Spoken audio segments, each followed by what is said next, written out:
Hey everybody, how's it going? Noba here. Today, we got dreams. Message to the past number 7? I think we're on number 7. We're going to be doing dreams today, and I'm really excited for this one because this is something that I think if I heard a year and a half ago, it would have changed my life. So this one's big, and I want to send a message to the past Noba about particularly following my dreams. Because I was working a job where I felt like my dreams were put to the side and I wasn't helping people the way I was meant to be helping people. And I sort of fell into this thing, right? And this was the trap I fell into, and this is what I want to write a sentence towards. Here was the trap. It's dream adjacent. Right? It's like this thing, it's not quite my dream, but it's dream adjacent, right? And it's a trap because I was doing a good thing. That's the challenge, right? That's good because it's close to my dream, but it was not my dream. The thing about dream adjacency is it's totally normal to fall into that trap because it feels natural for us as a human to be like, this is what I love, this is what I want to do, and then to do something similar that's not that thing. Like, let's say someone has like financial skills and they love, let's say they want to be a financial manager. They love playing with people's money and helping people make money and helping people keep their money safe, that type of thing, right? So that person goes to college and then they end up with like, let's say they get pushed into like accounting, right? Which is really similar, but it's not what they love, right? Accounting, it's like close to what they loved, but they're lacking that fulfillment and they're just like, yeah, this is a really good, well-paying job. It's accounting. It's acceptable. You know, it's more common. It's easier to do, etc., etc., etc. Now, that might not be a perfect example. However, that's sort of the trap that happens to us.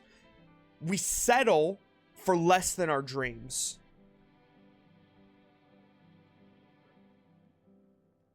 What I have found is that when it comes to our dreams, and in particular in my life, shooting for the stars is when I perform my absolute best, when I get the best performance out of what I am doing.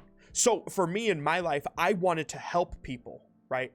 And I knew how I wanted to help people. The way I was doing it though was good. I felt good and it was fulfilling. However, it wasn't like what I really wanted to do. And so when I found that my job performance, again, it was good, but it wasn't my best. I wasn't giving my absolute best effort because it wasn't what I absolutely wanted to do. And so I had to sort of transition a little bit career paths, and that transition was painful, right? And so what I would like to tell to past Noba a year and a half ago is to sort of remedy that, you know, by following dreams, right? And I think that the key here is there's a closeness aspect, right? Or like maybe a better word, oh, you know what? Today, we got a thesaurus. Boom, thesaurus. Here, we're gonna search something up. I want the word close, okay? For this, we, you know, I'm like, okay, we really need like a thesaurus for this series. So here we go. We got close, adjacent, convenient. Aha, right? Like convenient. This is a great word, right? Convenient. Advantageous. I love that. That's hitting me so hard, right?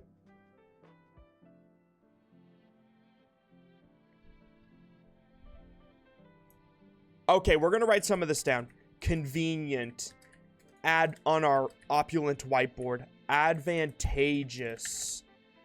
That is the, I mean, that I couldn't have spelled that more incorrectly. Comfortable, right? So this is what I think happens, and it's what happened to me, right?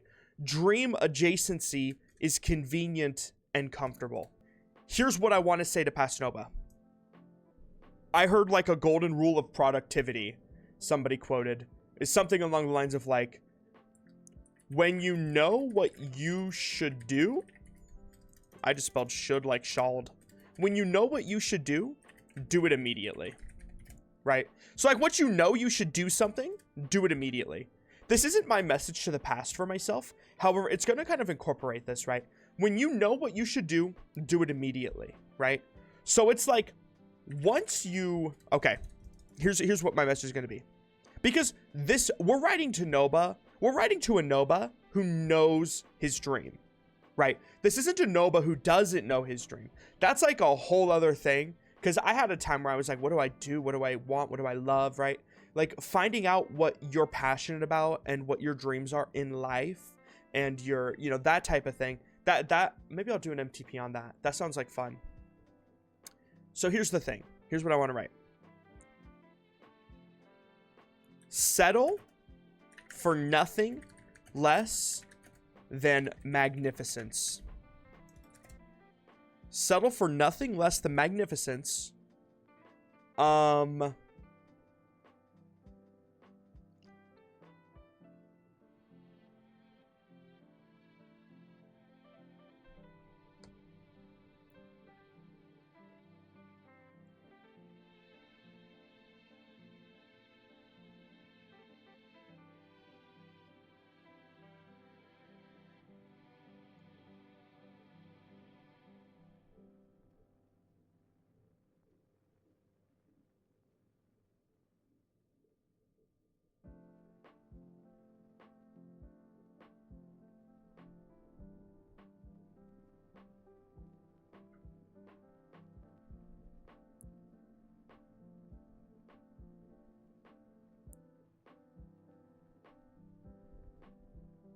And focus on what you love. Okay, this is it for me. I think this sentence here, I've spent a few minutes, maybe like 5 minutes or so, just sitting and thinking on this. And here's what I came up with. The word love is super important for this because it's like, what do you love?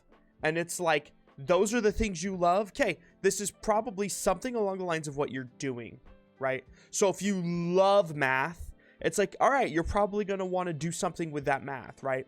And if you love building things, it's like, okay, you might look at like who builds things with math. Okay, these people do, right? Like it's sort of combining passions of what you absolutely love doing to chase your dreams. And when you do that, like let's say you love math and you love building things and you find a job that's no math and just building things, right? Then don't settle. Don't settle for less, right? Incorporate it, right? In some way, shape, or form, incorporate that into your life and settle for nothing less than magnificence and focus on what you love. Bam! Yeah, that's pretty good. I feel pretty good about that one. That's a really strong sentence. I really like this. And the addition of the thesaurus really came in pretty clutch here. Thesaurus, the Goatsaurus. Let me know if you want me to keep the thesaurus in the comments below. I'm considering keeping it, though IRL the thesaurus, though IRL the